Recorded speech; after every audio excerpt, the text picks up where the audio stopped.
Hali bu yangilik O'zbekistonda yo'q. Birinchilardan bo'lib qo'yamiz. S26 Ultra Hadiko brendidan planshet kelgan. Men sizlarga buni bitta zo'r fishkasini ko'rsataman. Ruchkasi mana ichidan chiqadi, qaranglar. O'zini sensorli ruchkasi bo'ladi. Bemalol ruchkalardan foydalansanglar bo'ladi. Buni undan tashqari klaviaturalari, mishkalar, notebook qilib ham ishlatsangiz bo'ladi. Buni ekranlari tinu 1,5 million sotsa ko'taradigan planshetni sizlar uchun 985 ming so'm faqat podpisklar uchun shunaqa narx chiqarib qo'yganmiz. Anchadan beri podpiskani bosmay kuzatasiz. Podpiskani bosib qo'ying. Shunaqa arzon narxlarni o'tkazib olmaslik uchun kelgan bitta yurechani ham qizartirib qo'ying. S26 Ultra model bo'ladi.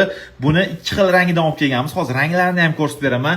Komplektida mishkalari, zaryadkalari, klaviatura, 360 ta himoya qilgan chexol, ekran, laminat, hammasi ikkita sim karta o'qiydi. Imeykadan o'tgan, tayyor ishlatishga olasizlar. Ishlaturasizlar. Ranglari grey rangi bilan gold rangidan kelgan. Mana bu xarakteristikalarni ko'rishingiz mumkin.